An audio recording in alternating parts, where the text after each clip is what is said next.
Good afternoon, or rather morning. Uh, it's a pleasure to be here. What I'm going to be presenting today is part of ongoing work on uh, assessment of the problem of statelessness in the Middle East, particularly since the Arab Spring events, but also in light of the developments regarding Afghanistan. So I've published some of this work, but what I would like to share with you today is my fieldwork notes from Jordan and Lebanon, which I undertook this particular year, about a month in Lebanon and about a month in Jordan, where I actually interviewed several academics and human rights lawyers and members of the community who represent statelessness, as well as ministers who deal with the issue. So there is a common misconception suggesting that um, stateless people are just refugees and you don't need to do anything special about them. And unfortunately, this is not the case, especially in the Middle East as a region, as a hub that is heavily populated by in and out movements of forced displacement. But more so, there's an amnesia about previous waves of people who come in and who are still currently stateless, or people who were rendered stateless, such as the Palestinian population, who then become basically pro forma labor force across the Middle East without the actual acknowledgement of their statelessness. So the term that I use throughout the work is actually the the long shadow of statelessness, or shadow citizenship. The international legal framework is idealistic. Every person has a de jure right to belong to a state and/or to have access to rights and publicly acknowledged as a member of a community. Um, and then there are several programs developed by UNHCR, um, including the known and stateless, with a certain set date for the stateless populations to be zeroed across the world. Most of these arrangements actually target bilateral groups. So let's say if a group has been exiled from a particular state, and then UNHCR gets involved in terms of brokering an agreement so that the citizenship laws are changed and then they're taken back. Unfortunately, very large groups such as the Rohingya still kind of dangle in the air without any such UNHCR or UN resolution being readily available. The problem in the Middle East is of a different scale.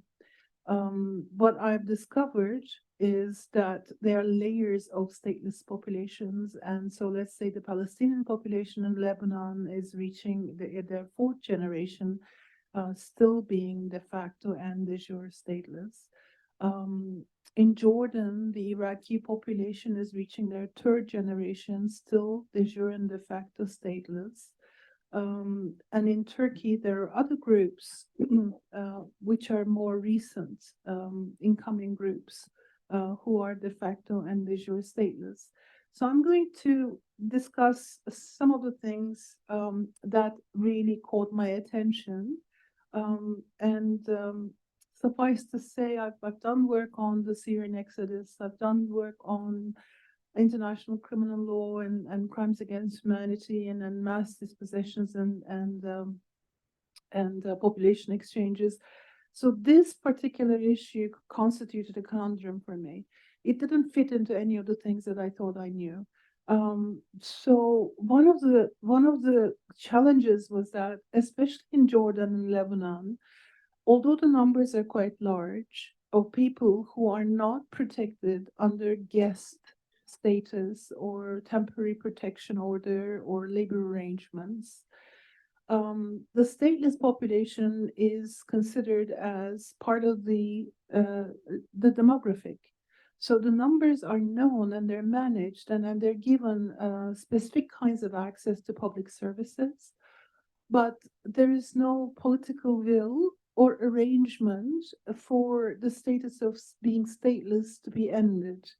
It is taken for granted that this is the way it is until and unless they move either back to countries such as Syria or Afghanistan, or they will just continue to live the way they do, or they are resettled by UNHCR to a third country, uh, possibly European or North American, or maybe Australian, New Zealand, where they might be given a new citizenship.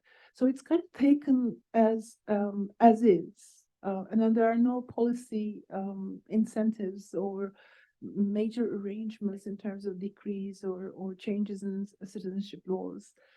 So this is Lebanon. In Jordan, the general acceptance is that the people who declare themselves as Syrians, and then there are very close historical ties between Jordan and Syria in that sense, because Syrians have been laborers in Jordan for a very long time. The people who come after the uprisings are assumed de facto as Syrians. Some of them could be confirmed to be Syrian citizens through embassy confirmations and paperwork.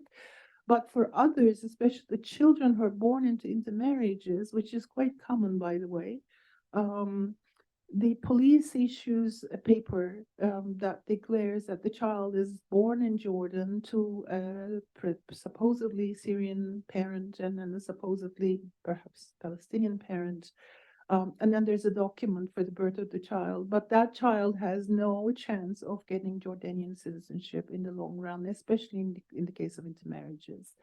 Um, in Turkey, Turkey is one of the most organized recipients of global displacement and dispossession. I'm not even going to get into the numbers because the official numbers, many agree, including the International Organization of Migration, is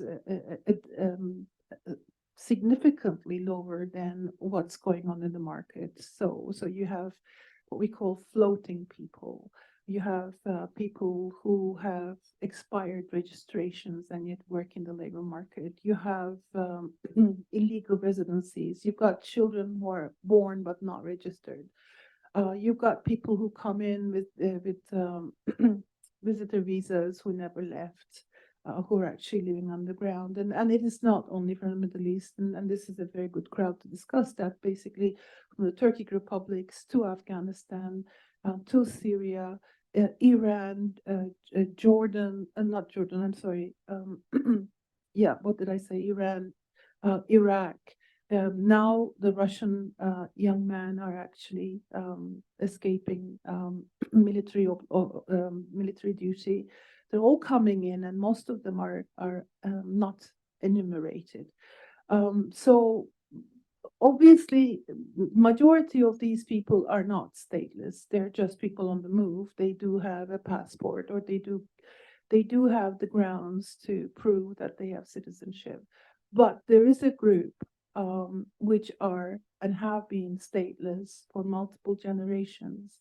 Some of them are Iraqis, again, um, basically emanating from the 2003 invasion of Iraq, multiple generations. The distribution of citizenship in these cases are discretionary. There's an asset policy.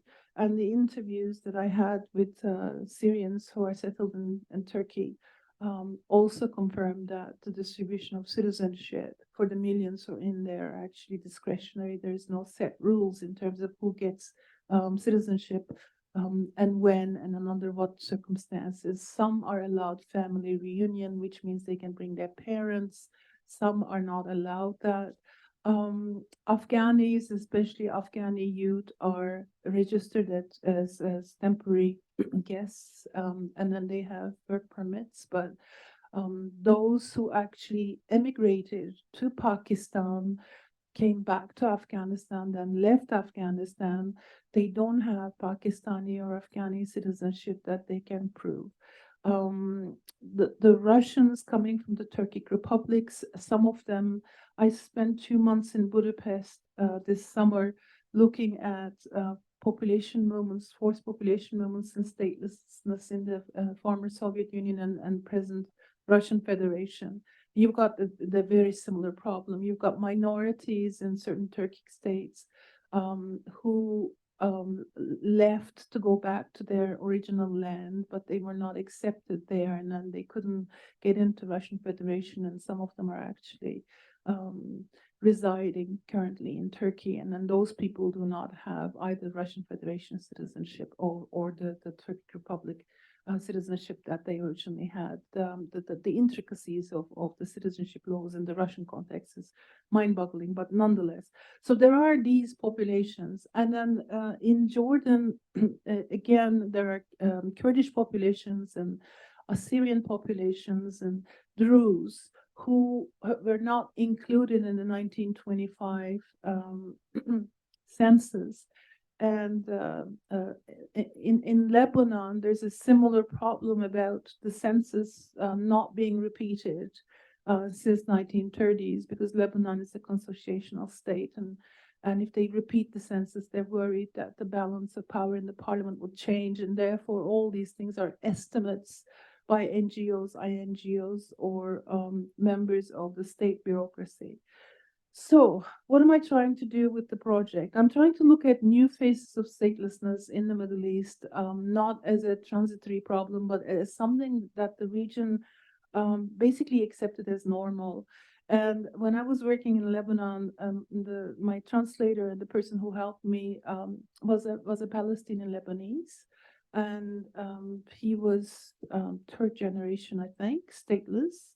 And he married an Armenian Lebanese woman, and he cannot get citizenship from a woman. It's the same in Jordan. You cannot get citizenship from a Jordanian woman. So intermarriages with Syrians, with Palestinians in the Jordanian and Lebanon context basically requires quite a bit of sacrifice on the part of the woman, because the child who is born into these marriages is also rendered stateless.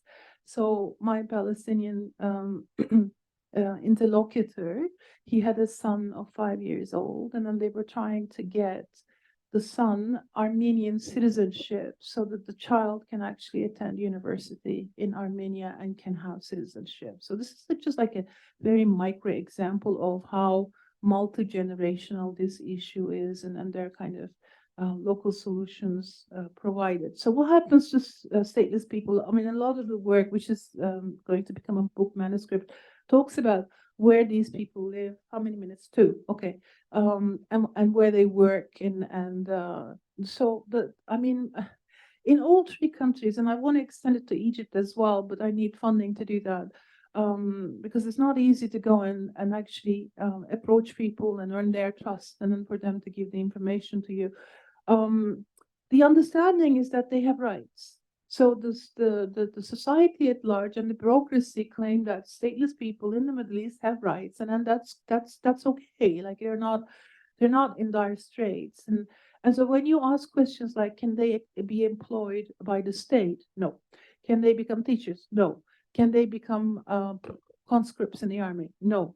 Can they become doctors? No. Lawyers? No. None of these people can actually have access to. The other issue is when they have children, what happens to their citizenship? Can they get citizenship? No. Can they own property? In some places, yes. In some places, no. I think in general, there's kind of, it's amiable. They can own property because that's a different legislation. Can they work? Jordan and Lebanon, yes, of course. Turkey, rotating work permits, indefinitely renewed. What happens to the children in terms of education? Bare minimum education they have access to. Beyond that, then it's not going to happen, with the exception of Palestinians in Jordan and Lebanon. They are given a special status for having education. Now, if you're a Palestinian stateless person, educated in Lebanon or Jordan, can you be employed within mainland Jordan and Palestine? No, you have to go back to the camps or settlements where you can actually be employed. So my puzzlement continues. That's how I'm going to end. I think we live in the region in a state of full awareness of statelessness. And our understanding is that it is an extension of multiple regional wars. And it is considered as a way of extending hospitality en masse to populations, whereby we each hope either they'll go back or they'll move on, or if not, they'll continue to live. And so it really goes against the instinct of refugee rights, the citizenship rights and whatnot. But I'm not here to kind of put blame on the Middle Eastern states. It's just that this is the status quo as it is. Thank you.